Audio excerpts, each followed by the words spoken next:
Mi marido me dijo que me llevaría a vivir a Estados Unidos. Pero lo que él no sabía era que, en el momento en que pusiera un pie en el aeropuerto de California, las personas que lo estarían esperando no sería yo, sino los agentes de policía. Esa escena, su rostro pálido de terror, es algo que probablemente nunca olvidaré en mi vida. Pero para llegar a ese breve momento de triunfo, tuve que renunciar a todo mi matrimonio. Un matrimonio que una vez creí que era el paraíso, y a la confianza absoluta que había depositado en el hombre al que llamaba esposo. Mi nombre es Carmen. Tengo 29 años. La edad que la gente suele decir que es la más radiante para una mujer. Y yo, en un tiempo, realmente creí que estaba viviendo esos días dorados. Tenía un trabajo estable en una empresa de medios de comunicación, y aunque no era rica, ganaba lo suficiente para ser independiente y ayudar a mis padres en mi pueblo natal. Pero de lo que más orgullosa me sentía, lo que siempre presumía ante mis amigas, era de tener un marido casi perfecto. Mi esposo, Javier, era 4 años mayor que yo. Era el tipo de hombre que cualquier mujer envidiaría. Alto, con un rostro masculino, y una habilidad para hablar que era a la vez elocuente y increíblemente dulce. Era director de ventas en una empresa de importación y exportación y, aunque siempre estaba ocupado con contratos y viajes de negocios, nunca se olvidaba de prestarme atención. Cada mañana, se levantaba antes que yo para prepararme un café con leche caliente. Cada noche, sin importar lo tarde que volviera, entraba silenciosamente en la habitación y me daba un beso en la frente antes de ir a ducharse. Nunca olvidaba nuestro aniversario, mi cumpleaños, ni siquiera las celebraciones más pequeñas. Sus regalos no solo eran caros, sino también increíblemente considerados. Recordaba qué colores me gustaban, qué perfume prefería, incluso la talla de mis zapatos, algo que a veces hasta yo misma olvidaba, y con mi familia era más que perfecto. Mis padres, en mi pueblo de Andalucía, eran agricultores humildes, pero cada vez que nos visitaba, se arremangaba para ayudar a mi madre en la cocina o para labrar la tierra en el campo con mi padre. Les compraba todo tipo de suplementos nutricionales y ropa de abrigo. Todo el pueblo decía que yo era una mujer afortunada por haber encontrado un yerno tan capaz y filial. Yo misma lo creía. Creía que era la mujer más afortunada del mundo. Nuestra vida transcurría plácidamente en un lujoso apartamento en Madrid que él había comprado poco después de casarnos. Mi esposa merece vivir en el mejor lugar, dijo. Yo, conmovida hasta las lágrimas en sus brazos, agradecía en silencio al cielo por haberme enviado un hombre tan maravilloso. Le entregué todo mi amor y mi confianza, sin dudarlo ni un instante. Le confié todos mis ingresos, y él usaba una parte para gestionar nuestros grandes asuntos. Dijo que su dinero estaba invertido y que era mejor guardar el de su esposa por separado. No le di más vueltas. Entre marido y mujer, su dinero y mi dinero son nuestro dinero. Así de ingenua era, creyendo cada palabra que salía de su boca. La tragedia de mi vida comenzó de la manera más dulce posible, una tarde de hace unos 3 meses. Esa noche, Javier llegó a casa más temprano de lo habitual, y en sus manos no había un pequeño ramo, sino un enorme ramo de rosas rojas ecuatorianas. Él mismo fue a la cocina y preparó una cena exquisita con mi filete favorito y vino. La casa brillaba a la luz de las velas, con una suave música de fondo. Me miró con esos ojos tiernos y brillantes de los que me enamoré desde el primer día. Tomó mi mano y, con una voz baja y conmovedora, dijo: «Carmen, tengo un regalo especial para ti».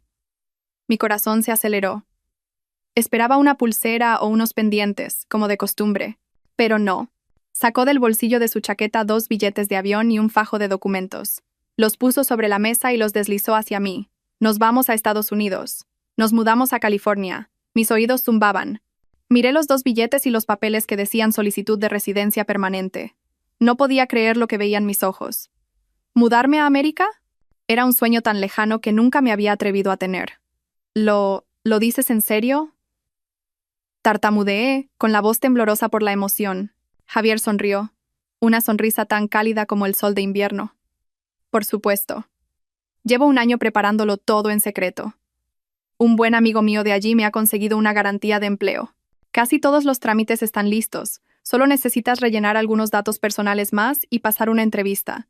Quería darte la mayor sorpresa de todas». Me atrajo hacia él y me abrazó con fuerza. «No quiero que sigas trabajando tan duro aquí. El clima allí es fantástico y la vida es más relajada. Quiero que vivas como una reina, sin preocupaciones. Yo me encargaré de todo». Las lágrimas brotaron de mis ojos, pero eran lágrimas de pura felicidad. Enterré mi rostro en su hombro y sollocé como una niña. Mi hombre, mi marido, había estado sacrificándose y preparándolo todo en silencio solo para darme una vida mejor. ¿Qué más podía pedir? Esa noche, viví en una euforia total, como si caminara sobre las nubes. Llamé a mis padres para darles la noticia. Ellos también lloraron de alegría, dándome todo tipo de consejos y diciéndome que su hija estaba a punto de experimentar un nuevo mundo. Me imaginaba una casita con una valla blanca en California, tardes paseando con él por la playa, un nuevo paisaje de vida lleno de felicidad. Estaba tan inmersa en ese sueño de color de rosa que no tenía ni idea de que era la puerta que me conduciría directamente al infierno. En los días siguientes, Javier parecía extremadamente ocupado. Dijo que tenía que finalizar los trámites y traspasar sus responsabilidades en la empresa. A menudo hacía llamadas en inglés, y yo suponía que estaba hablando con nuestro abogado de inmigración en Estados Unidos. Confiaba plenamente en él, e incluso sentía lástima de que tuviera que encargarse de tantas cosas solo. Yo solo me ocupaba de su comida y su descanso. Una mañana, mientras preparaba el desayuno, Javier se acercó por detrás, me abrazó y dijo: «Cariño, ¿puedes darme todos tus documentos de identidad? El pasaporte, el DNI, el libro de familia, tus títulos universitarios, todo lo que esté a tu nombre. El abogado de allí necesita cotejar los originales para finalizar el papeleo. Yo los guardaré a buen recaudo. Sería un lío si los perdieras». Su propuesta sonaba completamente razonable. Él siempre había sido así de cuidadoso y considerado. Sin la menor duda, fui a nuestra habitación, abrí la caja fuerte y saqué todos los documentos más importantes de mi vida para dárselos. Él los tomó, los guardó cuidadosamente en un maletín de cuero con contraseña y sonrió. «Buena chica, yo me encargo de todo». Ahora, al recordarlo, me doy cuenta de lo estúpida que fui. En el momento en que le entregué esos papeles, le estaba entregando mi propia libertad. Pero en ese momento, sus acciones solo me parecieron una muestra de cuidado y responsabilidad marital.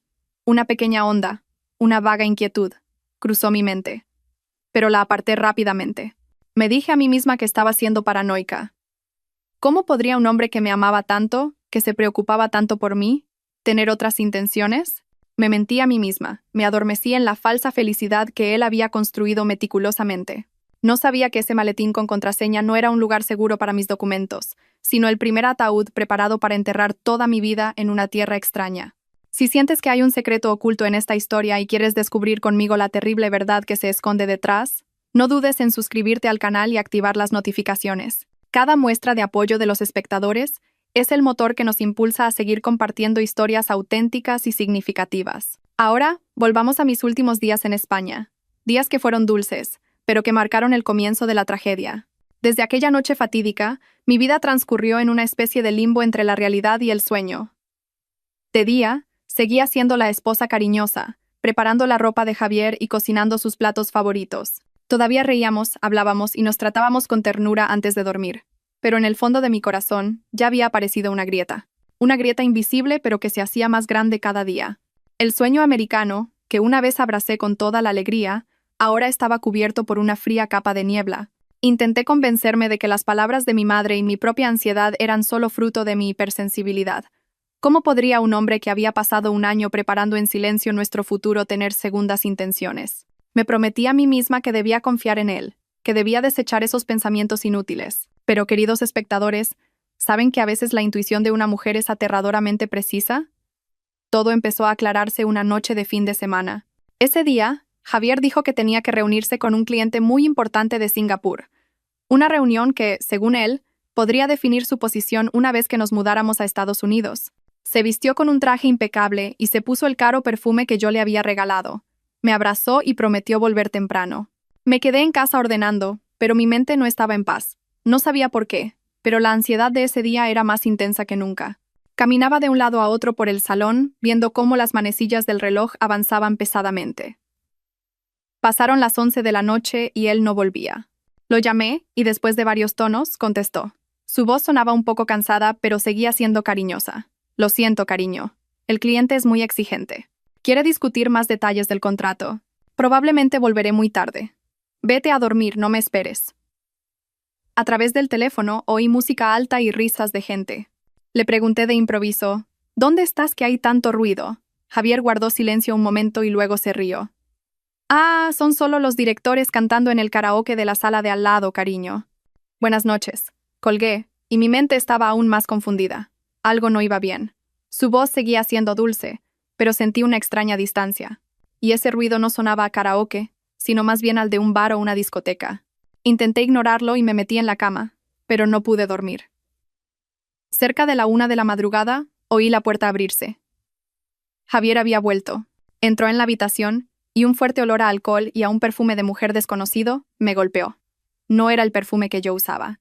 Se sorprendió un poco al verme despierta, pero enseguida sonrió y se acercó para abrazarme.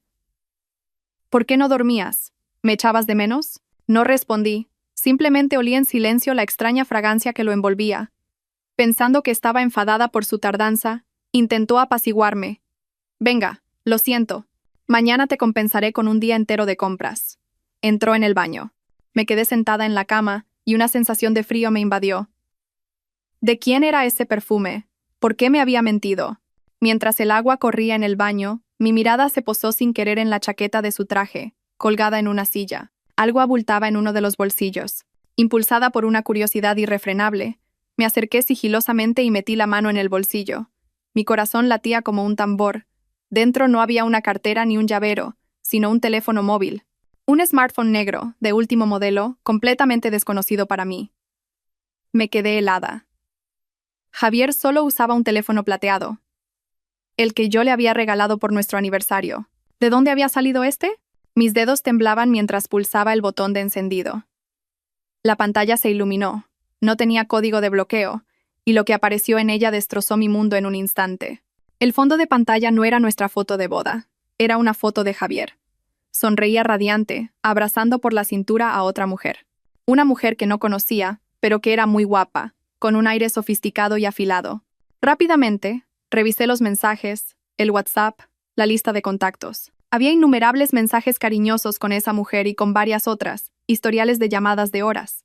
Pero eso no era todo. No sé por qué, quizás fue la intuición de una esposa traicionada, pero logré abrir una nota que no tenía contraseña, y allí encontré una lista. Una lista de nombres de mujeres y al lado, cifras y abreviaturas.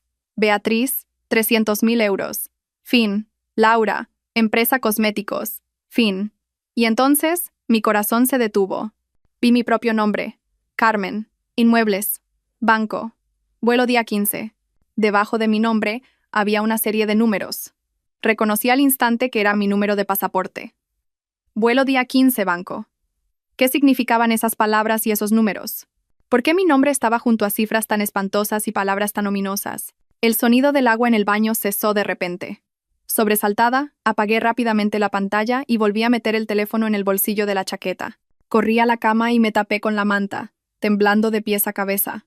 Oí a Javier salir, vestirse, y luego sentí cómo se acostaba a mi lado, rodeándome la cintura con su brazo y susurrando. Buenas noches, mi amor. No podía moverme ni respirar hondo. Tenía miedo de que oyera los latidos desenfrenados de mi corazón, de que viera el terror en mis ojos. Mi amor. Qué hipócritas y repugnantes sonaban ahora esas dos palabras. Esa noche no dormí ni un segundo. Permanecí inmóvil, fingiendo dormir, pero mi mente era un torbellino de preguntas. ¿Quién era él? Este hombre que yacía a mi lado, este hombre al que todavía amaba profundamente. ¿Quién era en realidad? ¿Qué era esa lista? ¿El vuelo del día 15 era mi fatídico vuelo a Estados Unidos? ¿Y por qué la palabra banco estaba junto a mi nombre? Un pensamiento terrible, uno que no me atrevía ni a considerar, comenzó a germinar en mi mente. Era tan aterrador que quería gritar, levantarme y enfrentarlo. Pero no lo hice. Una parte de mí todavía se aferraba a la esperanza de que esto fuera un malentendido, una especie de broma cruel. Pero otra parte, mi razón más fría, me decía que esto no era una broma, sino una conspiración perfecta, una trampa en la que había caído. Y en la lista de contactos de ese teléfono secreto, había un nombre guardado de una manera tan extraña que me heló la sangre. No era el nombre de una persona, sino la frase almacén refrigerado. El nombre almacén refrigerado me atormentó durante toda la noche. Evocaba una sensación siniestra, una asociación con algo que no pertenecía al mundo normal. ¿Por qué Javier guardaría un número de teléfono con ese nombre? ¿Qué tenía que ver conmigo? ¿Con el viaje a Estados Unidos y con la palabra banco junto a mi nombre en la lista? Innumerables preguntas taladraban mi mente, destrozando toda la paz y la confianza que una vez tuve. A la mañana siguiente, me desperté con un terrible dolor de cabeza y el corazón apesadumbrado. Intenté actuar con normalidad, seguí preparando el desayuno de Javier, sonriéndole y despidiéndome antes de que se fuera a trabajar. Pero sabía que mi sonrisa era forzada, que en mis ojos ya no había una confianza incondicional. Javier no pareció notar mi cambio. O quizás estaba demasiado ocupado con sus propios cálculos. Seguía siendo cariñoso. Seguía diciendo palabras dulces. Pero ahora cada una de sus palabras era como una aguja que me pinchaba el corazón.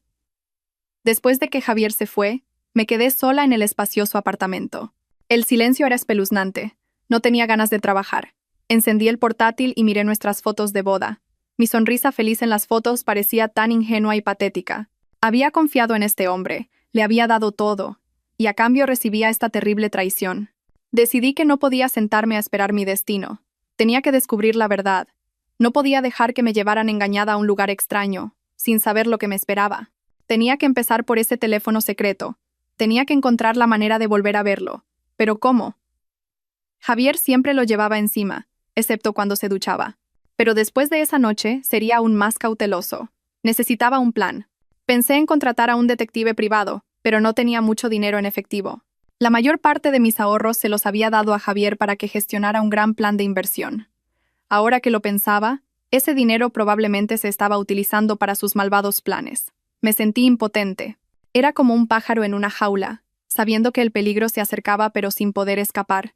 Justo entonces, una idea cruzó mi mente. Mi madre. Tenía que llamar a mi madre. Mi madre era una mujer sabia y con experiencia. Quizás ella podría darme un consejo. Pero dudé. ¿Cómo se preocuparía si le contaba esto? Era mayor y no quería atormentarla con mis problemas. Además, si todo esto era un simple malentendido, la decepcionaría. Seguí dudando, luchando internamente. Al final decidí investigar por mi cuenta primero. Cuando tuviera pruebas concretas, se lo contaría. Empecé a prestar atención a cada uno de los movimientos de Javier. Observé dónde cargaba el teléfono secreto. Fingí limpiar su estudio para registrar los cajones, pero no encontré nada. Lo escondía muy bien. Unos días después, un suceso inesperado me dio una oportunidad. Ese día, Javier me dijo que necesitaba una suma considerable de dinero, unos 35,000 euros. Explicó que el abogado de inmigración en Estados Unidos exigía un depósito para demostrar nuestra solvencia financiera y para acelerar los trámites. Dijo con una expresión muy seria: es como un soborno para que procesen nuestros papeles con prioridad. Ya sabes, en todas partes hay reglas no escritas. Una vez que superemos este obstáculo, todo irá sobre ruedas. 35,000 euros. Era casi todo lo que quedaba en mi cuenta de ahorros, pero su explicación parecía razonable. Y yo, en mi papel de esposa devota del sueño americano, no tenía motivos para negarme. Fingí dudar un poco, diciendo que era mucho dinero. Javier me tranquilizó al instante. Lo sé, pero es una inversión para nuestro futuro, cariño. Cuando lleguemos allí, trabajaré duro y te lo devolveré multiplicado. No te preocupes. Asentí y acordamos ir juntos al banco al día siguiente para retirar el dinero. Esa noche, quizás por la perspectiva de conseguir una gran suma de dinero pronto, Javier estaba de muy buen humor. Bebió bastante vino en la cena. Habló de nuestros planes en California, de la casa en la que viviríamos, de los hijos que tendríamos. Pintó un cuadro de futuro tan dulce que una semana antes me habría hecho llorar de felicidad, pero ahora solo sentía una náusea que me subía por la garganta. Esa noche, borracho, Javier cayó en un sueño profundo. Por fin mi oportunidad. Me levanté sigilosamente, con el corazón desbocado. Caminé con cuidado hacia su lado de la cama. Miré su rostro dormido. Seguía siendo guapo y encantador, pero ¿quién era la persona real que se escondía detrás de esa cara? Metí la mano silenciosamente en el bolsillo de los pantalones que había dejado en una silla. No estaba. Busqué en la chaqueta. Tampoco. Empecé a sentir pánico. ¿Se lo habría llevado al baño? Justo cuando estaba a punto de rendirme, mis ojos se posaron en sus zapatos de cuero, en un rincón de la habitación. Una intuición me lo susurró. Me arrodillé y metí la mano en uno de los zapatos. Y mis dedos tocaron un objeto frío y duro. Era él, el teléfono secreto. Lo había escondido en el zapato, donde nadie esperaría. Lo saqué rápidamente, corrí al baño y cerré la puerta con pestillo. Encendí la pantalla. Esta vez, no fui a los mensajes ni a los contactos. Fui directamente al historial de llamadas y lo encontré. Había numerosas llamadas entrantes y salientes al número guardado como almacén refrigerado. En particular, había una llamada de más de 15 minutos la misma noche que Javier supuestamente se había reunido con el cliente de Singapur. Con manos temblorosas, pulsé el botón de reproducción de la llamada. Debía de ser una función de grabación automática que Javier había olvidado desactivar. La voz de Javier sonó, pero no era la voz cariñosa que siempre oía. Era fría, cortante y algo cruel. «¿Hola? ¿Está lista la mercancía?» Al otro lado de la línea, un hombre con voz ronca y áspera respondió. «Claro que sí, Javier. La chica parece muy fresca. ¿Dónde has encontrado algo tan bueno?» «No te preocupes, jefe. Esta mercancía es de primera calidad, y los papeles son perfectos. Pasaporte, título universitario, incluso sabe inglés. Se podrá vender por un precio muy alto cuando la entreguemos. Bien, pero asegúrate de que no cause problemas. No nos gustan los líos». «Sin problemas, jefe. Está loca por mí. Hará cualquier cosa que le diga». Le dije que íbamos a emigrar con residencia permanente y se puso a llorar de alegría. Cuando baje del avión y se dé cuenta de que ha sido vendida, probablemente pensará que es una broma. La risa espeluznante de los dos hombres resonó desde el teléfono. Tuve que apoyarme en la pared para no caer. Todo mi cuerpo temblaba sin control. Mercancía, primera calidad, vender por un precio muy alto, vendida. Esas palabras eran como un martillo golpeando mi cabeza. Dios mío. El sueño americano, la residencia permanente, una vida de reina, todo era una farsa. Una trampa elaborada para venderme, a su propia esposa, a una red de trata de personas. Caí al suelo frío del baño y el teléfono se me resbaló de las manos. No lloré ni grité, solo sentí un vacío aterrador. Todo había terminado. El amor, el matrimonio, la confianza, todo estaba muerto. Y en ese momento horrible, oí que la voz de Javier continuaba en la grabación. Fue una frase que apagó la última chispa de esperanza que quedaba en mí. «Cuando termine este trabajo, pagaré todas las deudas que tengo con vosotros y será mi último encargo. Ya es hora de dejarlo y vivir tranquilo con mi novia». Mi historia acaba de revelar un rincón oscuro y terrible, pero la verdad que se esconde detrás es mucho más compleja y dolorosa. Si sientes indignación, si quieres unirte a mí para desenmascarar a los villanos y buscar justicia, por favor, dale me gusta a este video. Cada me gusta vuestro es un estímulo, una fuerza que me dará el valor para seguir contando la historia de mi vida. No sé cuánto tiempo estuve sentada en el suelo del baño. El tiempo parecía haberse detenido, y a mi alrededor solo había oscuridad, y el eco de las crueles palabras de la grabación. «Está loca por mí». Cuando baje del avión y se dé cuenta de que ha sido vendida, probablemente pensará que es una broma. Una vez pensé que no había dolor más grande que la traición, pero me equivoqué. El mayor dolor es darte cuenta de que toda tu vida, todo tu amor, no ha sido más que una broma, una transacción comercial para la persona en la que más confiabas. Ya no era una esposa traicionada. Era mercancía. Mercancía a punto de ser entregada. La idea me hizo temblar. Me miré en el espejo y vi a una mujer con el rostro pálido y los ojos sin vida. ¿Era yo? ¿La Carmen que siempre había sido segura de sí misma y amante de la vida? Mi marido no solo intentaba vender mi dinero, sino también mi cuerpo y mi vida. Tenía que escapar. El pensamiento ardió con fuerza dentro de mí. No podía morir. No podía permitir que mi vida terminara de forma tan miserable en manos de traficantes en un país extraño. Tenía que vivir. Tenía que desenmascarar a ese demonio con piel humana. Respiré hondo, tratando de recuperar la calma. Me levanté y me lavé la cara con agua fría. Volví a mirarme en el espejo. Esta vez el pánico en mis ojos había desaparecido, reemplazado solo por odio y una determinación de acero. Con cuidado, transferí el archivo de audio del teléfono secreto a mi propio teléfono, escondiéndolo en una carpeta protegida con varias contraseñas. Luego borré los rastros y volví a colocar el teléfono en su lugar original, dentro del zapato de Javier. Regresé a la cama y me acosté a su lado. El olor a alcohol de su cuerpo, que antes solo me molestaba, ahora me resultaba repugnante. Cerré los ojos, pero no para dormir. Estaba pensando, planeando.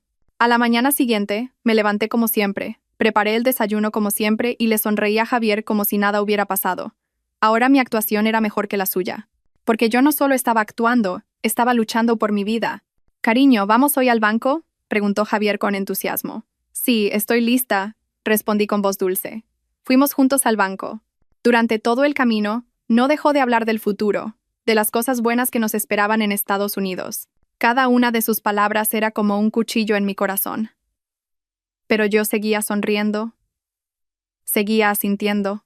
En el banco realicé los trámites para retirar los 35.000 euros. Cuando tuve el fajo de billetes en mis manos, sentí una ironía extrema.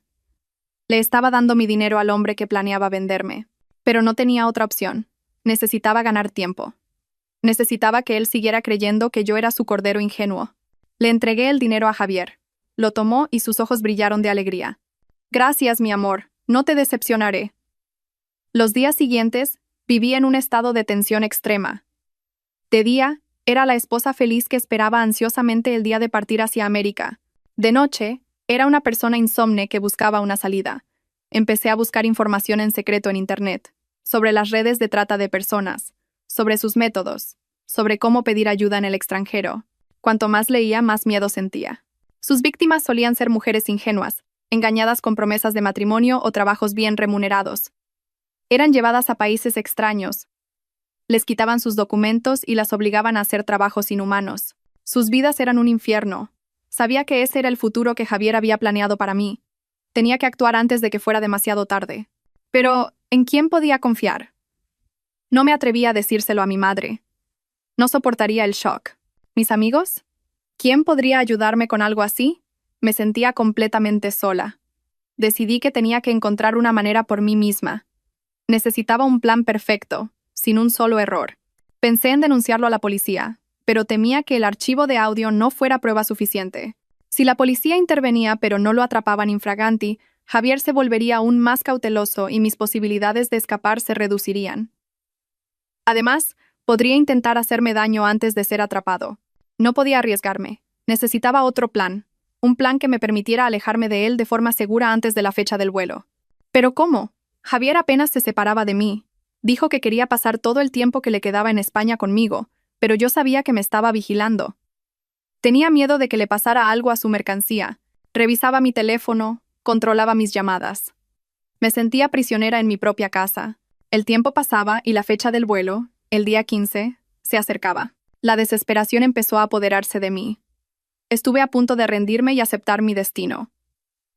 Pero entonces, un suceso casual me dio un rayo de esperanza. Ese día, Javier dijo que tenía que reunirse por última vez con el abogado de inmigración para recoger unos documentos. Me insistió en que me quedara en casa y no fuera a ninguna parte. Pero tan pronto como se fue, decidí seguirlo. Sabía que era una imprudencia, pero no podía quedarme de brazos cruzados. Tomé un taxi y seguí el coche de Javier. No fue a ningún bufete de abogados. Condujo hasta un polígono industrial en las afueras de Madrid, a un viejo almacén en un callejón apartado.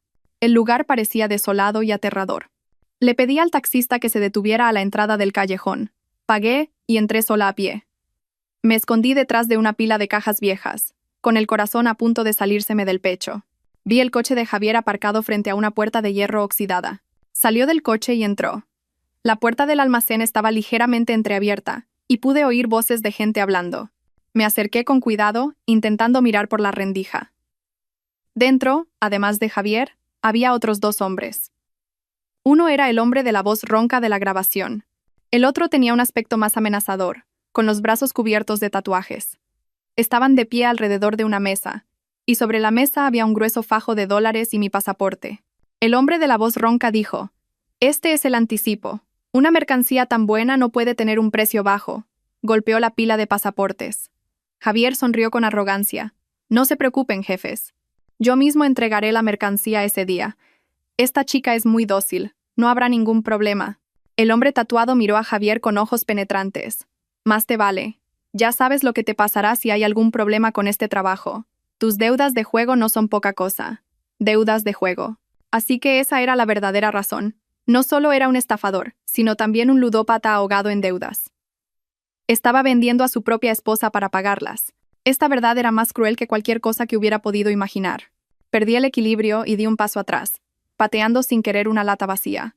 El sonido de la lata retumbó en el silencio. «¿Quién anda ahí?», gruñó el hombre tatuado. Aterrada, me di la vuelta y eché a correr. Oí maldiciones y el sonido de pasos persiguiéndome. Corrí a toda velocidad sin mirar atrás. Salí del callejón a la calle principal y paré desesperadamente un taxi que pasaba. «Señor, rápido, por favor, rápido», grité, con la voz ronca de pánico. El taxi aceleró y se marchó. Miré hacia atrás y vi a los 2 hombres parados a la entrada del callejón, mirándome con ojos asesinos. Javier también había salido corriendo, con el rostro pálido de terror. Me había visto. Todo estaba descubierto. Mi plan había fracasado antes de empezar. Ahora no solo corría el riesgo de ser vendida, sino también de ser eliminada. ¿Qué debía hacer?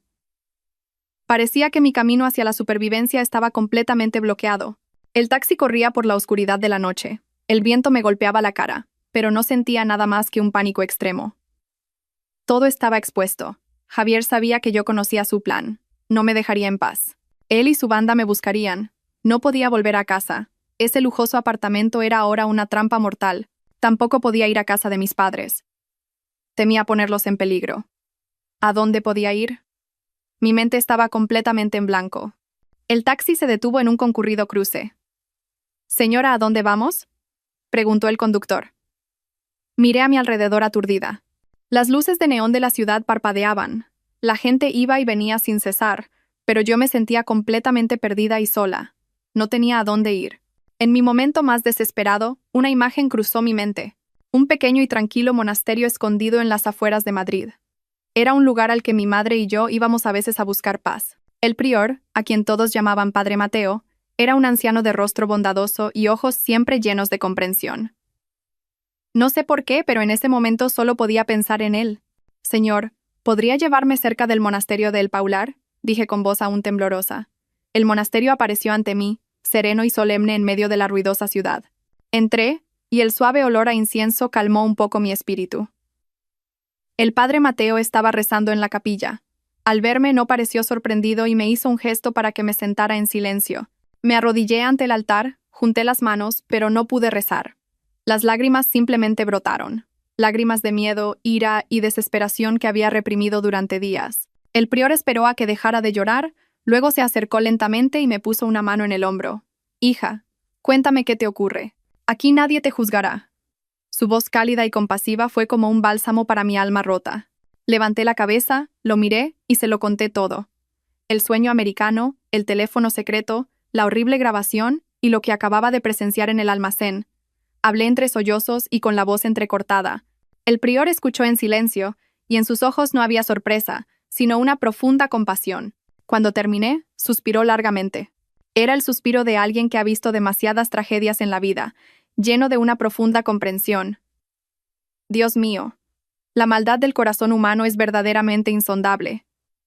Hija mía, has sufrido mucho. Tomó mi mano, y su mano delgada era extrañamente cálida. No estás sola. ¿Lo entiendes? No eres la primera. Levanté la cabeza sin entender. El prior miró hacia el patio del monasterio, apenas visible a la luz, y dijo con voz lejana: «Hace unos años, la hija de un buen amigo mío pasó por una situación similar a la tuya. También era guapa, inteligente y creía en el amor perfecto, y también fue engañada y vendida a un país extranjero. Pero tuvo más suerte que muchas otras. Logró escapar. Se volvió hacia mí, con la mirada firme. Y la persona que la ayudó a planear su huida fui yo». Me quedé helada. El padre Mateo, un monje, ¿cómo podía hacer algo así? Como si leyera mis pensamientos. Sonrió. «Antes de ser monje, también viví en el mundo y probé todo tipo de amarguras. Entiendo tu dolor y tu impotencia. Sé quiénes son y lo crueles que pueden ser». Me apretó la mano con más fuerza. «Carmen, ahora no es momento de llorar ni de tener miedo. Tienes que ser fuerte. ¿Quieres vengarte de quienes intentaron hacerte daño? ¿O quieres aceptar tu destino?» «Quiero vivir». Mi voz se volvió más firme. «Y quiero que paguen por lo que han hecho». «Bien», asintió el prior. «Entonces, a partir de ahora, sigue mis instrucciones. Yo te ayudaré». Esa noche, me quedé en el monasterio. Por primera vez en días pude dormir un poco. No fue un sueño profundo, pero ya no me sentía sola ni indefensa. Tenía un aliado inesperado, pero muy poderoso, a mi lado. A la mañana siguiente, el prior me despertó muy temprano. «No tenemos mucho tiempo. Javier te estará buscando por todas partes. Tenemos que ir un paso por delante de ellos». Me llevó a conocer a un hombre llamado Miguel, de unos 40 años. Dirigía un pequeño bufete de abogados, y aunque su apariencia era afable, su mirada era muy aguda. «Este es el hijo del amigo del que te hablé», me presentó el prior. Él la ayudó con los aspectos legales. Miguel me estrechó la mano, y su voz era tranquilizadora. «Señorita Carmen, el padre me ha contado a grandes rasgos su caso. No se preocupe, haremos todo lo posible por ayudarla». Le conté toda la historia de nuevo. Le puse la grabación y le describí lo que había visto en el almacén. A medida que escuchaba, el rostro de Miguel se volvía más serio. Esto no es un simple fraude matrimonial, dijo. Es un caso de crimen organizado que podría estar relacionado con la trata de personas y otras actividades delictivas. Debemos ser extremadamente cuidadosos. Miguel y el padre Mateo se sentaron conmigo y trazaron un plan detallado. Un plan que ni yo misma habría imaginado. Lo primero, dijo Miguel, no puedes desaparecer por completo. Si desapareces, Javier te buscará como un loco, y tu familia en el pueblo podría correr peligro. Tienes que volver. ¿Volver?, pregunté desconcertada. Sí, tienes que volver, continuó el prior, pero no para ser una víctima, sino con un nuevo papel, un nuevo plan. Tienes que hacer creer a Javier que te has rendido por completo, que estás aterrorizada y que has aceptado tu destino. Tienes que bajar por completo su guardia y la de su banda. Miré al prior y a Miguel, todavía confundida. El plan era demasiado audaz, demasiado arriesgado. ¿Volver a la boca del lobo y salir ilesa? Pero al ver la determinación en sus ojos, supe que era el único camino. No tenía a dónde retroceder. Tenía que luchar esta batalla. Ya no sería la víctima. Sería la que le daría la vuelta al tablero, y no solo escaparía, sino que haría caer todo su juego. Pero, ¿cómo podía volver de forma natural? ¿Cómo hacer creer a Javier que me había rendido por completo? Se propuso una idea arriesgada pero muy lógica, que requería más sacrificios de los que había imaginado. Tienes que volver por tu cuenta. Pero en el estado más lamentable posible, dijo el padre Mateo.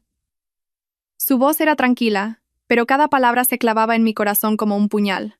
Tienes que hacerle creer que huiste, aterrorizada, pero que al final, sin tener a dónde ir, volviste por miedo a suplicarle perdón. Me quedé sentada, atónita. La idea era brillante y cruel a la vez. Tenía que convertirme en una persona patética, una presa agotada y sin fuerzas para resistir. Solo así podría bajar por completo la guardia de un zorro como Javier. Miguel continuó. Nosotros prepararemos todo. Mañana por la mañana temprano, te llevaremos a un motel destartalado en las afueras de Madrid. Pasarás un día allí. Durante ese tiempo, dejarás deliberadamente algunos rastros. Por ejemplo, preguntar por una dirección, comprar algo de comida en una tienda, y al día siguiente por la noche, tomarás un taxi y volverás al apartamento por tu cuenta. ¿Pero cómo puedo parecer realmente miserable?, pregunté con voz temblorosa. El prior me miró, y había un atisbo de compasión en sus ojos. Tienes que hacerlo tú misma, Carmen. Dejaste de todo tu dinero. Deja solo lo justo para el taxi. Vístete con ropa vieja. Despeínate. Pon cara de agotamiento. Tienes que llorar, tienes que interpretar el papel de una mujer completamente destrozada. Respiré hondo. Lo entendí. Esta era una prueba de mi propio valor. Tenía que tragarme mi orgullo, abandonar la imagen de la Carmen fuerte y transformarme en una verdadera víctima. Solo así podría engañar al enemigo. A la mañana siguiente, todo transcurrió según lo planeado. Me cambié a la ropa vieja que el padre me había preparado. No me maquillé y me recogí el pelo de cualquier manera. Me miré en el espejo. Era una extraña con los ojos hinchados y el rostro demacrado. Miguel me llevó a un motel en un barrio pobre de las afueras de Madrid. La habitación era pequeña, húmeda y olía a moho. Pasé allí todo el día, sin comer ni beber nada. El miedo, el odio y la humillación bullían dentro de mí. Lloré, no por actuar, sino de verdad. Lloré por mi destino, por la vida que estaba a punto de enfrentar. Esa noche, salí del motel con paso tembloroso y tomé el último autobús de vuelta al centro. Bajé del autobús y caminé la larga distancia hasta nuestro apartamento. Mis piernas estaban agotadas y mi estómago vacío. Me paré frente a la puerta familiar, con el corazón lleno de emociones encontradas. Levanté la mano y llamé al timbre. La puerta se abrió casi al instante. Javier estaba allí, paralizado, con los ojos enrojecidos por la falta de sueño y el rostro demacrado. Al verme, su expresión pasó de la sorpresa al desdén y, finalmente, al triunfo. «Carmen, ¿dónde has estado?», preguntó con voz ronca. No respondí. Simplemente me derrumbé a sus pies y empecé a llorar desconsoladamente. Lo siento, cariño. Me equivoqué. No me dejes. Tenía tanto miedo. Interpreté a la perfección el papel de una mujer completamente rota. Javier se quedó atónito por un momento. Probablemente no esperaba que volviera en este estado. Pero pronto, una sonrisa de triunfo se dibujó en sus labios. Me ayudó a levantarme, y su voz volvió a su falsa ternura. «Ya está, no llores.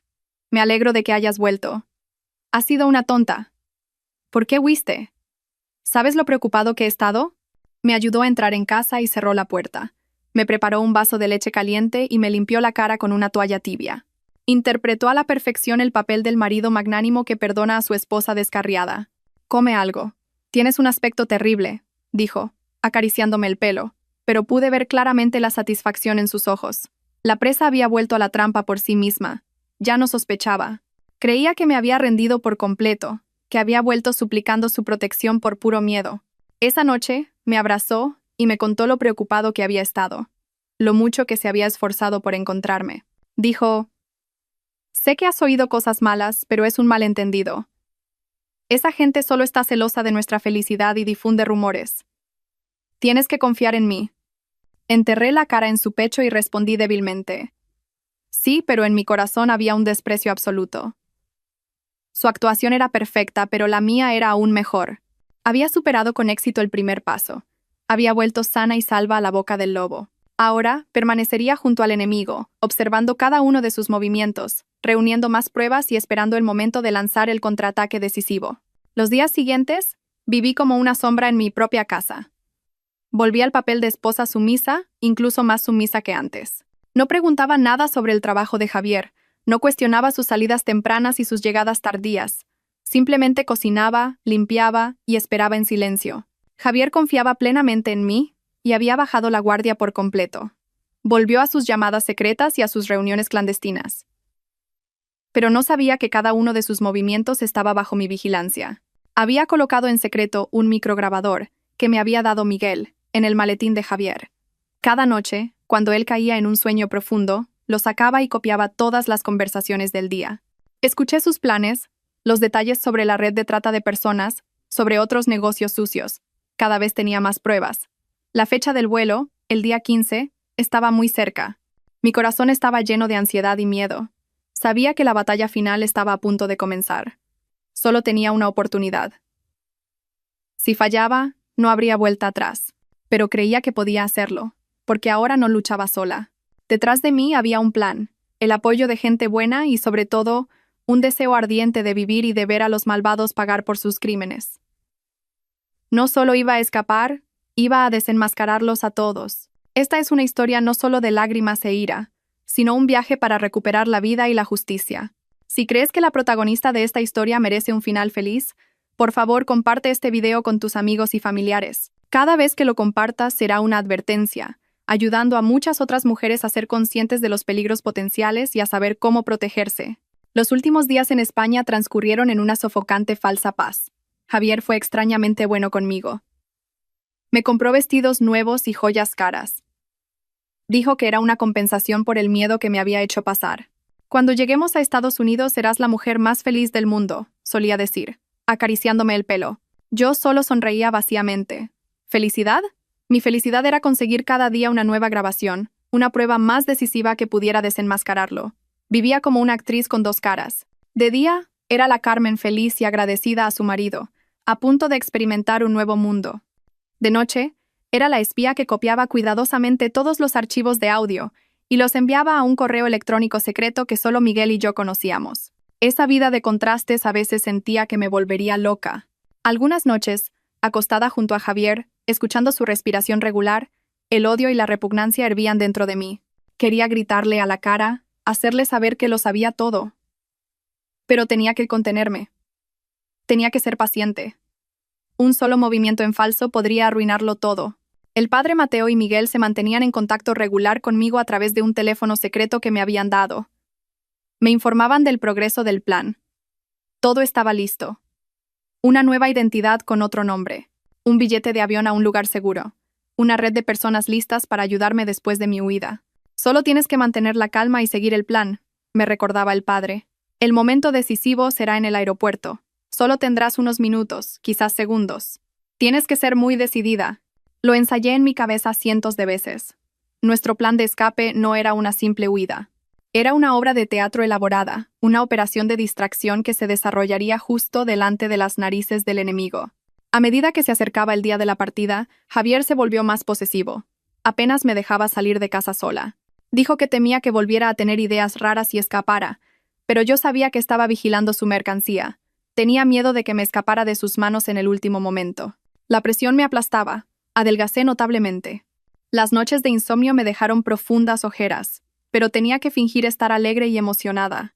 Hablaba de nuestros planes en Estados Unidos, de la casa en la que viviríamos, de los lugares a los que viajaríamos. Cada mentira que decía profundizaba la confianza de Javier. Una semana antes del vuelo, un incidente inesperado casi lo arruina todo. Ese día, estaba en el baño comunicándome en secreto con Miguel cuando Javier volvió a casa antes de tiempo. Al oír la puerta abrirse, me sobresalté, colgué rápidamente y escondí el teléfono secreto en el cesto de la ropa sucia. Javier entró en la habitación y me miró con recelo. ¿Con quién hablabas? Con mi madre, tartamudeé, con el corazón en un puño. Me pareció oír una voz de hombre. Se acercó y me miró fijamente. Lo habrás oído mal. Solo la llamaba para darle algunas últimas instrucciones antes de irnos. Intenté mantener la calma, pero sabía que estaba muy nerviosa. Javier no dijo nada más, me miró durante un largo rato y luego se dio la vuelta, pero yo sabía que había empezado a sospechar. Esa noche, mientras dormía, sentí que alguien rebuscaba en la habitación. Abrí los ojos ligeramente, y era Javier. Estaba revisando mi bolso, mi cartera e incluso mi teléfono. Afortunadamente, el teléfono secreto seguía a salvo en el cesto de la ropa sucia. Pero ese incidente me hizo darme cuenta de que ya no podía estar tranquila. Él era como un cazador, muy sensible a cualquier señal extraña. Tenía que ser aún más cuidadosa.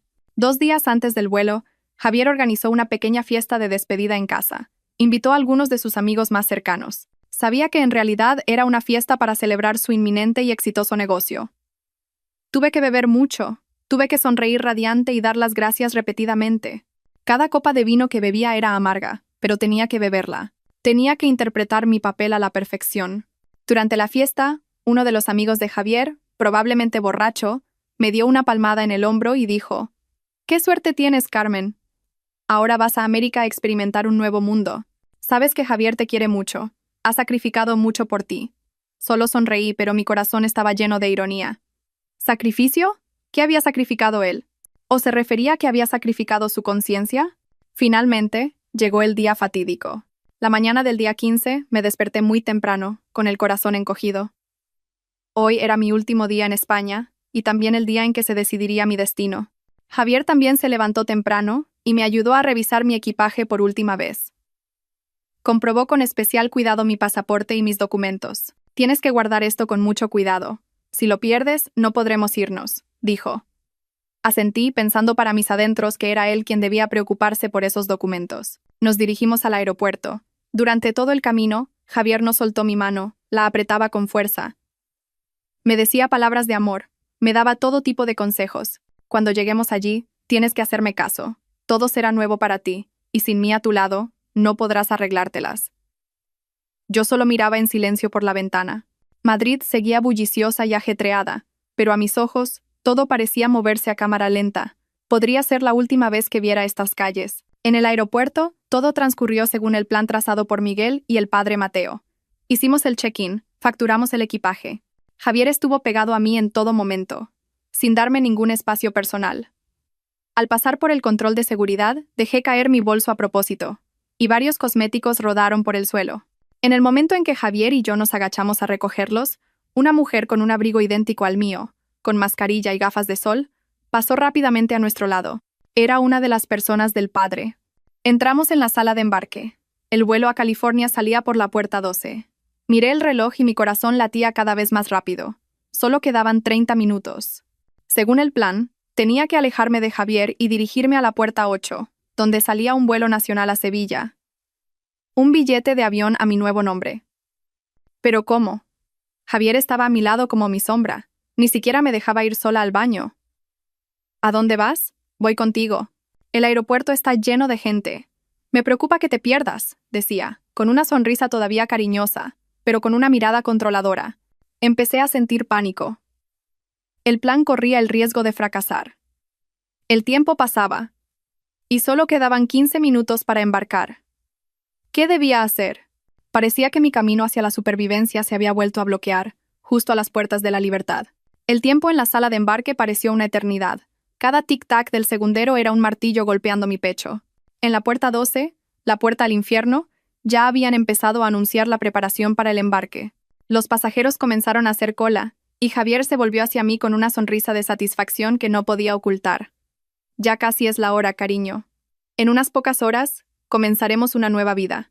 Apretó suavemente mi mano, que estaba helada, pero su sonrisa era cálida. Sentí náuseas. ¿Una nueva vida? Solo para ti, pensé. La voz del padre Mateo resonó en mi cabeza. Cálmate, Carmen. Tienes que estar muy tranquila. La oportunidad llegará cuando nadie se lo espere. Miré a mi alrededor, buscando una salida, y mis ojos se detuvieron en un pequeño puesto de café en un rincón de la sala. Una idea audaz cruzó mi mente.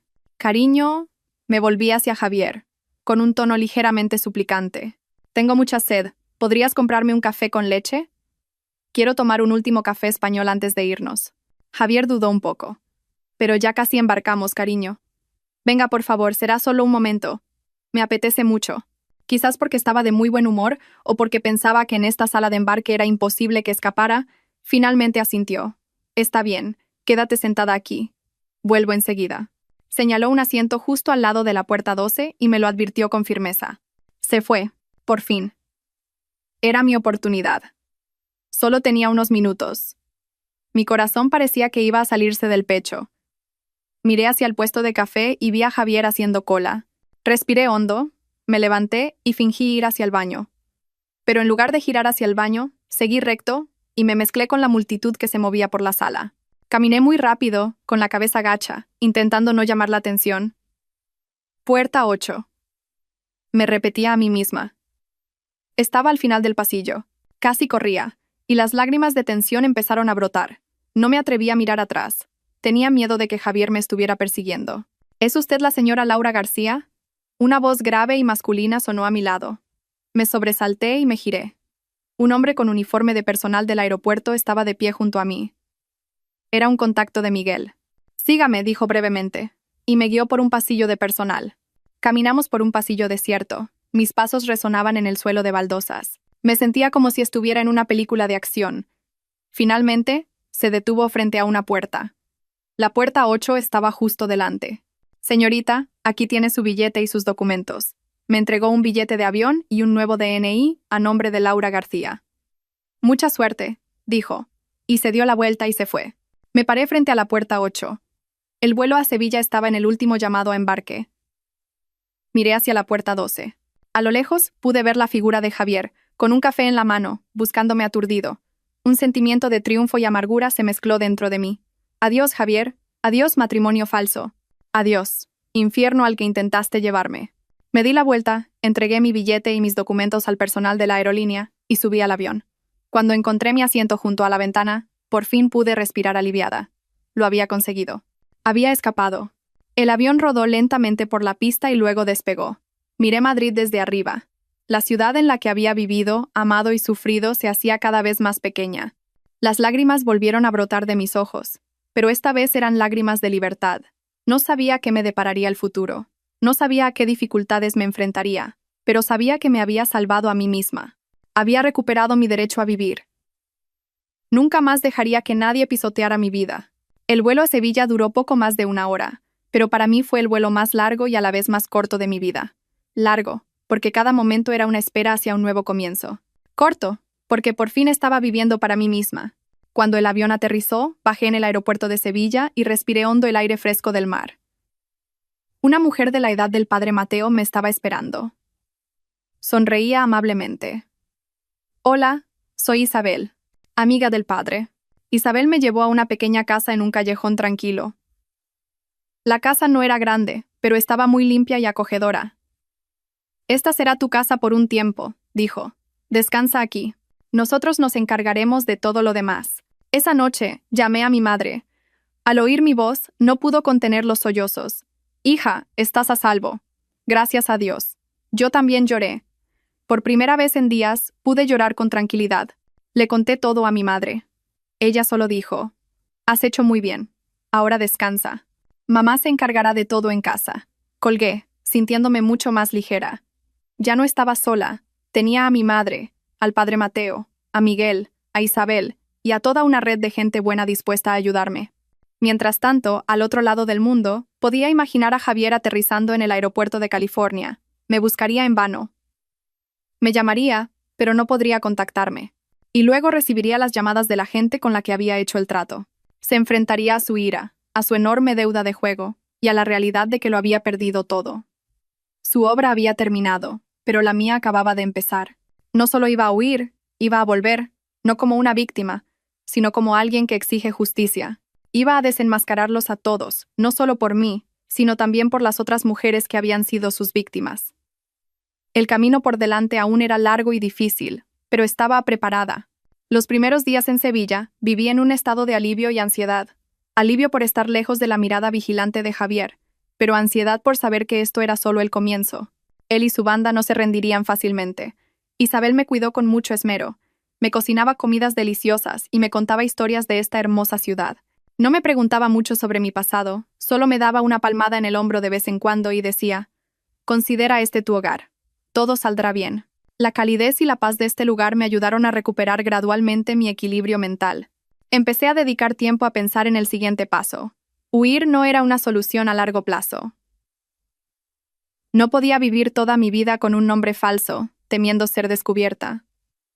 Tenía que enfrentarlos. Miguel seguía en contacto regular conmigo. Me informó de que, como habíamos previsto, Javier estaba en un estado de pánico extremo.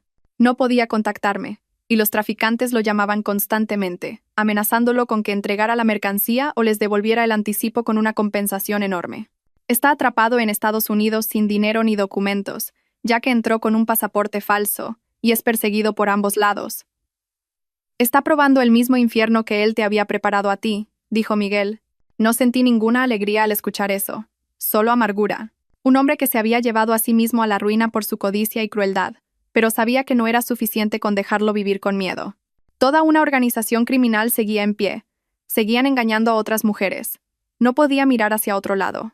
Le comuniqué mi decisión a Miguel. «Quiero denunciarlos. Quiero sacar todo a la luz». Miguel guardó silencio un momento, y luego dijo: «Sabía que tomarías esa decisión. Pero tienes que saber que este es un camino muy peligroso. Tendrás que enfrentarte a ellos directamente. Podrías recibir amenazas. Incluso tu vida podría correr peligro». «Lo sé», respondí con firmeza. «Pero no tengo miedo. Si me quedo en silencio, ¿cuántas otras Cármenes habrá? No podría vivir en paz sabiendo que tuve la oportunidad de detener el mal y no lo hice». Miguel suspiró. «Entendido. Si estás decidida, estaremos a tu lado. Empezaremos a reunir más pruebas y a contactar con las agencias pertinentes. Pero antes de eso, hay una cosa que tienes que hacer». «¿Qué es?» «Tienes que hablar con tu madre. Este asunto ya no es solo tuyo. Involucrará a toda tu familia. Necesitas su apoyo y preparación». Las palabras de Miguel me hicieron darme cuenta. Tenía razón, no podía actuar sola. Tenía que contarle toda la verdad a mi madre. Ya se había preocupado bastante por mí, pero sabía que me entendería y me apoyaría. Esa noche hice una videollamada con mi madre. Al ver su rostro en la pantalla, no pude contener las lágrimas. Le conté de nuevo todo el plan, desde mi regreso para reunir pruebas hasta la escena de la huida en el aeropuerto. Mi madre escuchó en silencio. Su rostro se volvía cada vez más serio. Cuando le dije mi decisión de denunciar a la red de trata, no mostró ningún temor. Me miró, y en sus ojos había compasión y orgullo. «Hija mía, has crecido mucho. Has hecho algo muy valiente. Mamá te apoya. No te preocupes por nada. Mamá se encargará de todo en casa. Tú solo cuida de tu seguridad». El apoyo de mi madre fue mi mayor consuelo.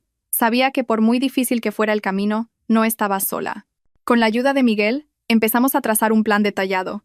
El primer paso era organizar todas las pruebas.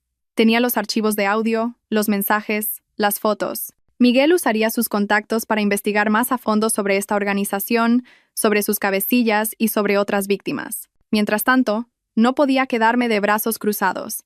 Quería hacer algo para prepararme para una nueva vida. Después de que todo terminara, empecé a buscar cursos en línea sobre marketing, gestión empresarial. Quería mejorar mis conocimientos, valerme por mí misma sin depender de nadie. También empecé a escribir, no para contar mi historia, sino para procesar mi dolor y convertirlo en lecciones. Descubrí que escribir era una forma de sanar. Pasó un mes y Miguel me trajo noticias importantes. Habíamos encontrado un vínculo con otra víctima que había logrado escapar. Actualmente vivía en una ciudad del sur y estaba dispuesta a testificar. Esta noticia me emocionó mucho. Con un testigo más, nuestro caso sería aún más sólido. Pero al mismo tiempo, otra noticia me preocupó. Javier había encontrado la manera de contactar a su familia en España. Llorando, les inventó una historia de que yo lo había engañado, que me había llevado todo el dinero y había huido con otro hombre. Su familia, gente codiciosa y ciega, se tragó la historia por completo. Empezaron a difamarme a mí y a mi familia. No hagas caso a esas palabras, me dijo mi madre por teléfono. Quien nada debe, nada teme. La verdad acabará saliendo a la luz. Lo sabía, pero aún así sentí tristeza. Una vez los consideré mi familia y ahora me estaban pisoteando cruelmente. Miguel dijo que era hora de actuar. No podíamos dejar que siguieran difamando y campando a sus anchas. Íbamos a presentar todo el expediente tanto a la policía como a las organizaciones internacionales contra la trata de personas. La batalla legal había comenzado oficialmente. Sabía que este camino sería muy largo, pero estaba preparada. No solo luchaba por mí misma, sino por la justicia, por las mujeres vulnerables que habían sido víctimas del mal. Y creo que la luz finalmente vencerá a la oscuridad. Mi historia ha llegado a un punto de inflexión crucial. Una guerra sin cuartel contra el mal. Si crees en la justicia, si crees en el poder de la verdad, por favor suscríbete a nuestro canal. Cada suscripción es un voto de apoyo, una fuerza que dará más poder a quienes se atreven a denunciar el crimen y a acompañarnos hasta el final en este arduo viaje de recuperación de la justicia. Justo después de decidir hacer público el caso, el proceso legal avanzó a una velocidad que ni yo misma esperaba. Miguel, con su experiencia y sus contactos, no presentó la denuncia de la manera habitual. Contactó directamente con la Unidad Central de Redes de Inmigración Ilegal y Falsedades Documentales, UCRIF, de la Policía Nacional, una unidad especializada en la lucha contra la trata de personas. Explicó la gravedad y la naturaleza internacional del caso y proporcionó las pruebas iniciales que teníamos. Las grabaciones de las conversaciones de Javier, la información sobre otras víctimas e incluso la conexión con sus actividades de juego. Los investigadores de la UCRIF se tomaron el caso muy en serio. Inmediatamente formaron un equipo de investigación especial. Fui convocada a la sede central en Madrid para prestar declaración oficial. Era la primera vez que pisaba un lugar así. La atmósfera solemne y las expresiones agudas de los investigadores me infundieron un sentimiento de respeto y un poco de nerviosismo. Pero cuando empecé a contar mi historia, vi en sus ojos no curiosidad, sino concentración y determinación. Escucharon cada detalle, tomaron notas cuidadosamente. Me mostraron fotos de redes de trata desmanteladas, de sus sofisticados métodos. Me tranquilizaron. Carmen, es usted muy valiente. Su denuncia no solo la salva a usted, sino a muchas otras personas. Garantizaremos absolutamente su seguridad y la de su familia. Permanecí en Madrid unos días, alojada en un lugar seguro bajo protección policial. Durante ese tiempo, seguí colaborando con los investigadores. Les proporcioné toda la información que sabía. El teléfono secreto, los nombres de la lista e incluso los detalles más pequeños sobre los hábitos y las relaciones de Javier. También conocí a la otra víctima que había logrado escapar, una mujer llamada Rocío. Era unos años mayor que yo, y su rostro todavía mostraba profundas huellas de dolor. Me contó su historia, cómo también fue engañada por amor, llevada a un país asiático y obligada a trabajar en un establecimiento ilegal. Sufrió días de humillación y dolor antes de tener la suerte de escapar con la ayuda de una organización de derechos humanos. Su historia avivó aún más mi ira y reforzó mi determinación de llevarlos ante la justicia. Mientras tanto, en California se estaba desarrollando otra cacería. La UCRIF, a través de canales de cooperación internacional, se coordinó con el FBI y la policía local de California. Empezaron a rastrear a Javier. Ahora vivía escondido, sin dinero y perseguido por los traficantes.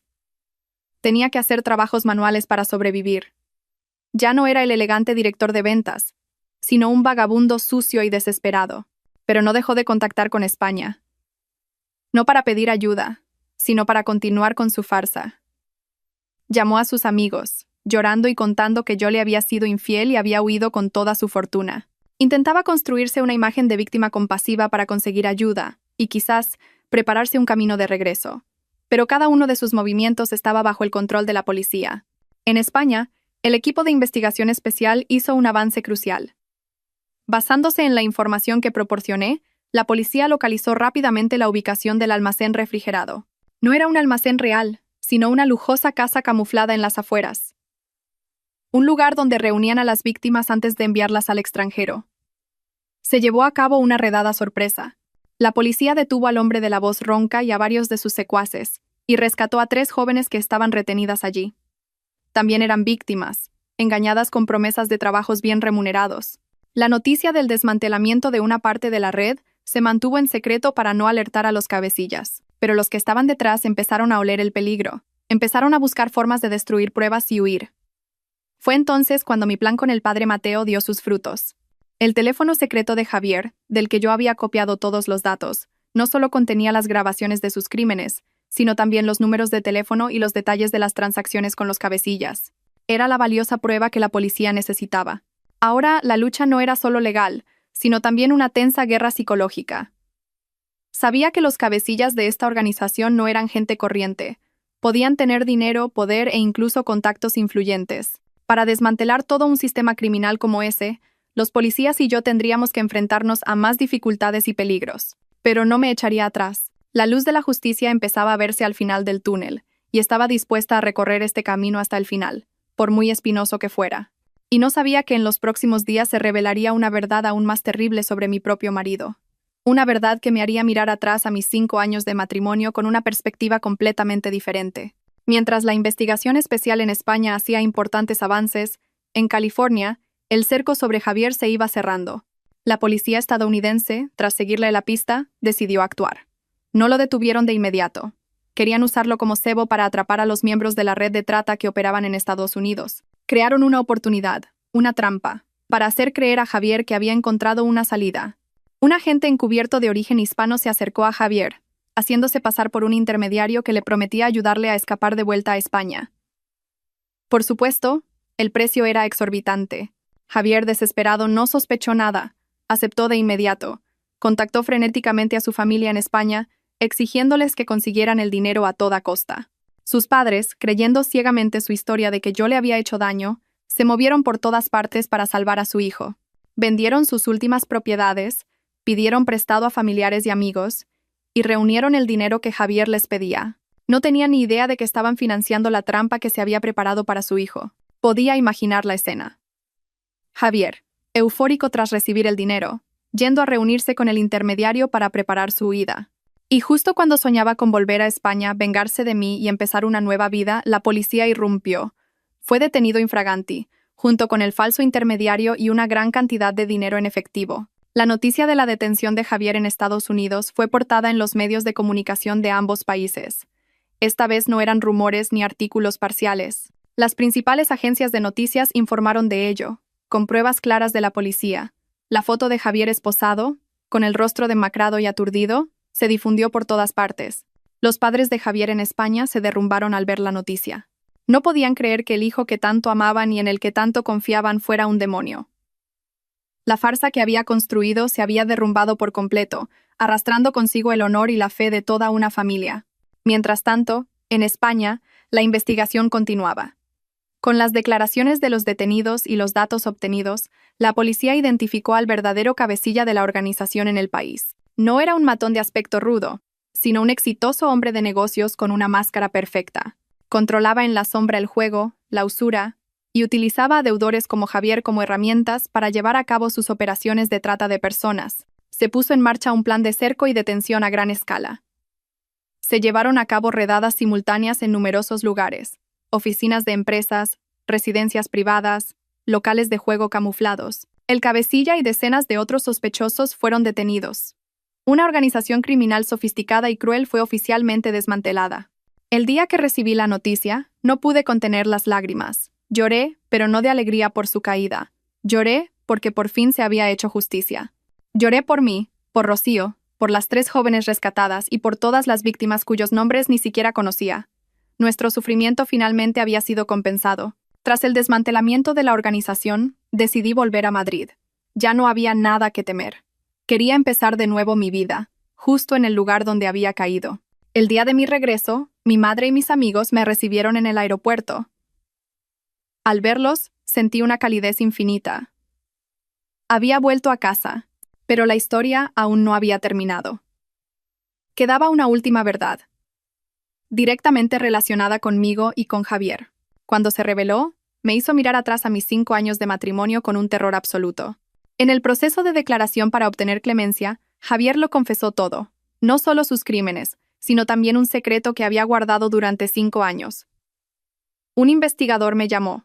Me mostró el expediente de la declaración, y cuando leí la última línea, no pude sostenerme en pie. Resulta que, antes de conocerme, Javier ya sabía que no podía tener hijos. Había ido al médico y le habían diagnosticado infertilidad, pero se lo ocultó a todo el mundo, incluida a mí. Me utilizó, una mujer sana que lo amaba, como el escudo perfecto para ocultar su defecto. Me dejó soportar los susurros y las miradas inquisitivas de los familiares. Me dejó ir sola al hospital a tomar todo tipo de medicamentos para intentar tener un hijo. Observó cruelmente cómo sufría, y me angustiaba durante 5 años, todo para proteger su egoísta orgullo y su imagen de hombre perfecto. Esta verdad fue más cruel que su intento de venderme. Venderme era destruir mi futuro, pero engañarme sobre el tema de los hijos había destruido mi pasado, mi presente y la esperanza más sagrada de una mujer. Salí de la sala de interrogatorios con la mente en blanco. Ya no sentía odio, solo sentía una compasión infinita por esa persona. Una persona que había vivido toda su vida en una mentira, hasta convertirse en un monstruo. Mi matrimonio había terminado, pero la lección que me dejó me acompañaría toda la vida.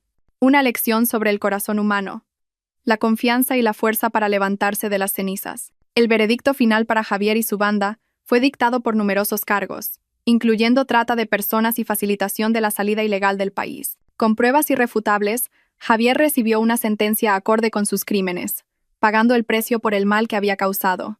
El cabecilla de la organización y los demás miembros también recibieron el castigo severo de la ley.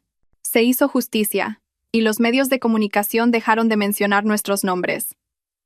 La tormenta realmente había pasado. Empecé una nueva vida en Madrid. No volví a mi antigua empresa. Quería un comienzo completamente nuevo. Con el dinero de la venta de la empresa, compré un pequeño apartamento en una urbanización tranquila, y decoré y arreglé cada rincón yo misma. Encontré la alegría en las cosas sencillas. Una taza de té caliente por la mañana, un buen libro, un paseo por el parque por la tarde. Ya no era la empresaria con un valor de miles de millones. No había reuniones tensas ni viajes de negocios constantes. Solo era Carmen, una mujer normal, aprendiendo a amar la vida de nuevo. Pero sabía que no podía vivir una vida tan tranquila para siempre. Mi historia, mi dolor, no podía quedarse solo en un recuerdo. Tenía que convertirse en algo más significativo. Recordé a Rocío, a las 3 jóvenes rescatadas. Recordé a las víctimas sobre las que había leído durante la investigación. Ellas también, como yo, habían sido engañadas, pisoteadas. Pero no todas tenían la suerte de recibir ayuda y tener la oportunidad de empezar de nuevo. Decidí que tenía que hacer algo por ellas. Fui a ver al padre Mateo.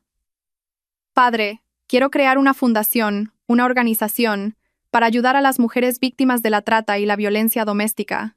Le expliqué mi idea. El padre me miró, y la alegría brilló en sus ojos bondadosos. Sabía que lo harías. Tu corazón compasivo es lo que te salvó. Con la ayuda del padre Mateo, Miguel y mi madre, nació la Casa de Paz.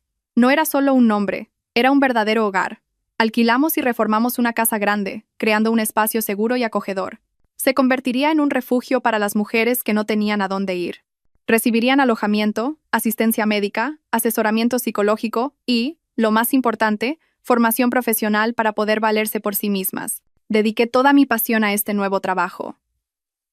Ya no era la directora general de una empresa con cientos de empleados. Era una hermana, una amiga, que escuchaba sus historias y compartía su dolor. Veía mi propio reflejo en ellas, el miedo, la impotencia y el deseo ardiente de vivir. Pero también vi en ellas una vitalidad intensa, una voluntad indomable. Ellas, como yo, no se habían derrumbado, se habían levantado más fuertes después de la tormenta. La Casa de Paz fue gradualmente conocida y apoyada por más gente.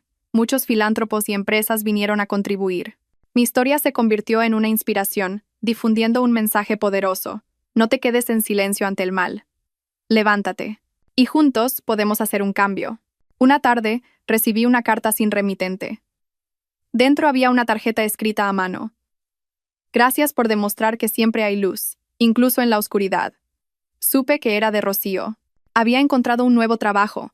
Había empezado una nueva vida. Esa carta era más valiosa que cualquier dinero. Era la prueba de que lo que estaba haciendo era correcto. Ya no buscaba mi propia felicidad. Mi felicidad ahora era ver a otras mujeres recuperar sus sonrisas, su fe en la vida. Había convertido mi dolor en amor, la tragedia de mi vida en una historia inspiradora. Esa fue la venganza más dulce. Mi viaje de víctima a portadora de esperanza fue largo y desafiante, pero sabía que este era el camino correcto. Si esta historia ha tocado tu corazón, si crees en el poder de la bondad y la compasión, por favor, deja un comentario para compartir tus sentimientos. Cada uno de vuestros comentarios, cada palabra de aliento, será un ladrillo que contribuirá a construir más casas de paz en este mundo. El tiempo pasó, y la Casa de Paz llevaba casi 2 años en funcionamiento. De unos pocos miembros iniciales, nuestro hogar se había convertido en un refugio para decenas de mujeres y niños. No solo les proporcionamos un lugar seguro, sino que también abrimos clases de formación profesional como costura, repostería y arreglos florales, ayudándoles a tener un oficio sólido para poder reincorporarse con confianza a la sociedad. Al ver que los rostros que una vez estuvieron llenos de dolor ahora sonreían y tenían esperanza, sentí una calidez indescriptible. Encontré el verdadero sentido de la vida no en cifras de miles de millones, sino en las sonrisas y en las vidas transformadas de personas desafortunadas. Mi historia se hizo conocida por mucha gente. A veces me invitaban a charlas o programas de televisión para hablar de mi viaje. No me negaba. Lo veía como una oportunidad para difundir un mensaje de valor y esperanza. Quería mostrar a todo el mundo que, por muy sombría que sea la situación, mientras no te rindas, siempre hay luz al final del camino. Mi madre, después de jubilarse, también dedicaba la mayor parte de su tiempo a ayudar en la Casa de Paz. Se convirtió en la gran madre, la abuela de todos. Su experiencia y su amabilidad calentaron innumerables almas frías. Un día, mientras revisaba los libros de cuentas de la fundación, recibí una llamada de un número desconocido. Hola, ¿es usted la señora Carmen? La voz al otro lado de la línea era un poco vacilante. Sí, soy yo. ¿Quién es? Yo. Soy la madre de Javier. Me quedé helada. Hacía mucho tiempo que no oía ese nombre. Después de que Javier fuera detenido, oí rumores de que su familia había vendido su casa y vivía en la indigencia. Su padre había sufrido un derrame cerebral y estaba postrado en cama. ¿Qué desea? Intenté mantener la calma. La voz de la madre de Javier al otro lado de la línea se rompió en sollozos. Carmen, yo, te lo ruego. Mi hijo Javier va a salir pronto de la cárcel por buena conducta, pero cuando salga, no tendrá a dónde ir. No tiene casa, sus amigos lo han abandonado. Yo soy vieja, mi marido está enfermo, no sé qué hacer. Lloraba desconsoladamente. Sé que no tengo derecho a pedirte nada, pero ¿podrías darle una oportunidad? Un simple trabajo, un lugar temporal donde quedarse. Te lo suplico. Me quedé en silencio. No sabía qué decir. La ira y el odio de antaño parecían haberse calmado. Ahora solo quedaba en mí un sentimiento complejo e indescriptible. ¿Ayudar al hombre que intentó llevarme a la muerte? ¿Perdonar al hombre que me causó un dolor inolvidable? ¿Podría hacerlo? Miré por la ventana. En el patio de la Casa de Paz, los niños jugaban alegremente. Recordé las palabras que me había dicho el padre Mateo. El perdón no es por los demás, sino por la paz de tu propia alma. Sabía que esta era una gran prueba. Una prueba para mi capacidad de perdonar. Pero quizás este era el último paso para poder cerrar de verdad el pasado. Señora, cálmese, dije, con una voz que se había suavizado. Necesito tiempo para pensar en esto. Cuando salga de la cárcel, dígale que venga a buscarme. Colgué, con la mente llena de pensamientos. Debía darle a Javier una oportunidad para empezar de nuevo su vida, o eso solo sería un riesgo potencial, una aventura para mí y para los que me rodeaban. No sabía la respuesta. Pero sabía que esta sería una de las decisiones más difíciles de mi vida, y el último capítulo que cerraría toda la tumultuosa historia de mi vida. Una historia que comenzó con el engaño, y que quizás terminaría con el perdón. La súplica de la madre de Javier me atormentó durante los días siguientes. Le di vueltas y vueltas. Una parte de mí seguía enfadada, dolida cada vez que recordaba lo que Javier había hecho. ¿Cómo podría olvidar aquella noche horrible en el almacén, el momento en que me di cuenta de que solo era mercancía? ¿Cómo podría perdonar al hombre que había pisoteado tan cruelmente mi amor y mi confianza? Pero otra parte, la parte que se había nutrido de mi tiempo en la Casa de Paz, de las historias de perdón y de empezar de nuevo que compartía con otras mujeres, me decía que el odio solo engendra más odio, y que la persona que más se cansa es la que lo guarda en su corazón. Fui a ver a mi madre para pedirle consejo. Escuchó en silencio lo que le contaba, y luego me devolvió una simple pregunta. Si fuera tu padre, ¿qué habría hecho él? Su pregunta me dejó atónita. Mi padre, un hombre que había vivido toda su vida con tolerancia y bondad. Una vez fue engañado por un socio comercial y lo perdió todo. Pero cuando esa persona volvió para disculparse, mi padre no dudó en darle una oportunidad. Cualquiera puede cometer errores. Lo importante es si se arrepienten, había dicho una vez. Encontré mi propia respuesta. Unos meses después, Javier salió de la cárcel. No vino a buscarme de inmediato. Una semana después, por fin se atrevió a aparecer en la puerta de la casa de paz. Yo había cambiado mucho, y él también. Ya no tenía ese aspecto pulcro y sofisticado. El Javier de hoy estaba delgado, con la piel curtida y el rostro profundamente marcado por el cansancio y la culpa. Se quedó en la puerta, sin atreverse a entrar, con la cabeza gacha. Salí tranquilamente. ¿Qué le trae por aquí? Javier levantó la cabeza, y en sus ojos ya no había arrogancia ni cálculo, solo remordimiento y vergüenza. No dijo nada, simplemente se arrodilló ante mí. Carmen, lo siento. Lloró. Las lágrimas de un hombre que se había dado cuenta de verdad de sus errores. No lo ayudé a levantarse. Me quedé en silencio, dejando que llorara. Sabía que este arrodillamiento, estas lágrimas, no eran para pedirme perdón. Era una penitencia que ofrecía a su propia conciencia. Cuando se calmó le dije, levántese, todo ha pasado ya. No me atrevo a esperar que me perdones, dijo Javier con voz temblorosa. Solo quiero hacer algo para expiar mis pecados. ¿Qué quieres hacer? Le pregunté. Puedo hacer cualquier cosa. Limpiar, arreglar la electricidad o la fontanería, cuidar el jardín, cualquier cosa aquí. No necesito un sueldo, solo un lugar donde quedarme y 3 comidas al día. Quiero pasar el resto de mi vida expiando mis culpas, ayudando a gente en la misma situación que tú. Su propuesta me sorprendió. Lo miré profundamente a los ojos, tratando de encontrar un atisbo de falsedad, pero solo vi sinceridad. Le di una oportunidad. No como mi exmarido, sino como un ser humano que quería empezar de nuevo su vida. Javier empezó a trabajar en la casa de paz. Trabajó muy duro, sin rechazar ninguna tarea. Hablaba poco, y cada vez que me veía, siempre bajaba la cabeza. Las mujeres de aquí al principio desconfiaban un poco de él y se mantenían a distancia, pero poco a poco, su diligencia y su silencio les hicieron cambiar de opinión. No era solo un jardinero o un reparador, era un oyente, una persona con la que compartir. Usó su propia historia para advertir a otros hombres, para aconsejar a los jóvenes que iban por el mal camino. No sé si su arrepentimiento era sincero o no, ni cuánto tiempo podría mantenerlo. Pero sabía que había hecho lo correcto. Le había dado la oportunidad de salvar su propia alma, y lo que es más importante, me había liberado a mí misma de la carga del pasado. Había aprendido la última y más valiosa lección, el perdón. No porque los demás merezcan ser perdonados, sino porque yo misma merezco tener paz. Mi historia, un viaje de la expiación a la paz, llega a su fin. Me ha enseñado mucho a mí, y quizás también a vosotros, los espectadores. Si habéis recorrido este camino conmigo hasta el final, si habéis llorado, reído, os habéis enfadado y habéis tenido esperanza conmigo, por favor, dedicaos un momento a darle me gusta y a compartir esta historia. Porque en algún lugar del mundo, todavía hay gente que necesita una historia como esta. Que necesita más fe y fuerza para superar su propia tormenta. Vuestra difusión es el acto más significativo para construir una sociedad mejor junto a nosotros. Un año después de la llegada de Javier a la Casa de Paz, muchas cosas habían cambiado. Construimos un nuevo edificio. Añadimos más clases de formación profesional. El número de mujeres y niños rescatados se duplicó. La Casa de Paz ya no era solo un nombre. Se había convertido en un símbolo de esperanza y renacimiento. Javier seguía allí, convirtiéndose en una parte indispensable de este lugar. Ya no era el trabajador silencioso, sino un hermano, un tío querido y respetado por todos. Demostró su arrepentimiento con sus acciones. Recuperó su valor no con dinero ni estatus, sino con trabajo honesto y amor por los seres humanos. A veces hablamos, pero nunca del pasado.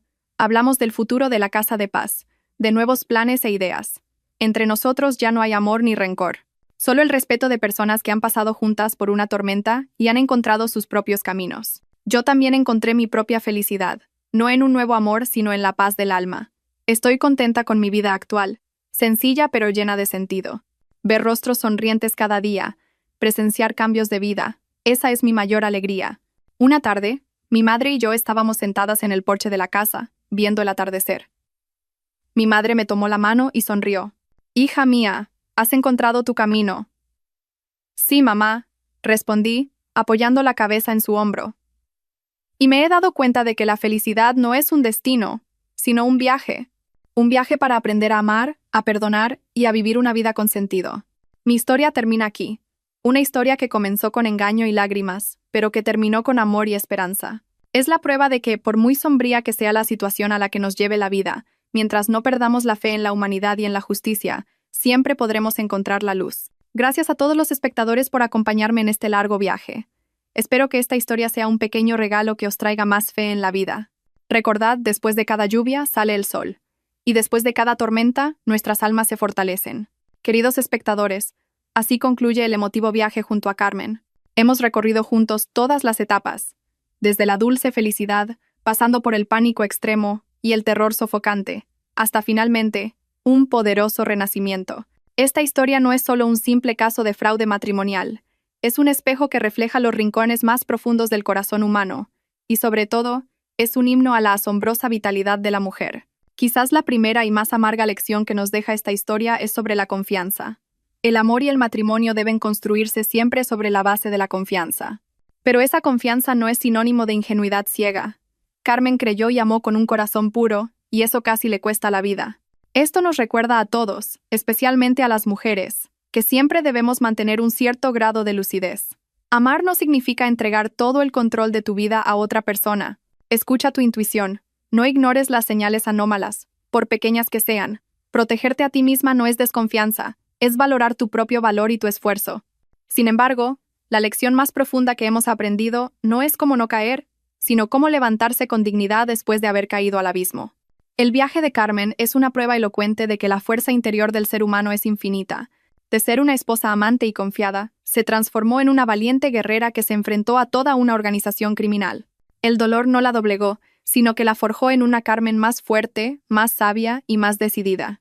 Esto nos demuestra que en la vida, nadie puede evitar las tormentas, pero en lugar de dejarnos abrumar por el dolor, podemos convertirlo en un motor, utilizando las cenizas del pasado como cimientos para construir un futuro más sólido. Cada cicatriz puede ser un símbolo de resiliencia. Y quizás el valor humano más noble que nos deja esta historia es la lección sobre el perdón y el camino para recuperar el sentido de la vida. Carmen podría haber elegido vivir en el odio, regodeándose en la caída de quienes la habían dañado, pero no lo hizo. Eligió el camino más difícil, transformando su dolor personal en una misión más grande: construir la casa de paz y dar esperanza a otras personas desafortunadas. La venganza más dulce no es hacer sufrir a tus enemigos, sino vivir una vida tan brillante y significativa que ellos ya no existan en tu mundo. La decisión de darle a Javier una oportunidad para empezar de nuevo no fue una debilidad, fue la cima de la fortaleza, porque el perdón no es por los demás, sino para liberar a tu propia alma de las cargas del pasado. Al final, la verdadera felicidad no proviene del dinero ni de un hombre perfecto, proviene de la libertad del alma, de ser dueña de tu propia vida y de encontrar sentido en todo lo que haces. Esperamos que la historia de Carmen sea como una pequeña luz, que dé calor y esperanza a todos los que se sientan perdidos o desesperados. Creed que, por muy sombría que sea vuestra situación, siempre tenéis la fuerza suficiente para levantaros y encontrar vuestra propia luz. Si la historia de hoy ha tocado vuestro corazón y os ha dejado valiosas lecciones, no dudéis en difundirla. Dadle me gusta, compartid este vídeo con vuestros seres queridos y dejad un comentario sobre lo que más os ha impactado. Vuestra difusión no solo es un apoyo a nuestro canal, sino también un acto de sembrar semillas de valor y esperanza en la comunidad.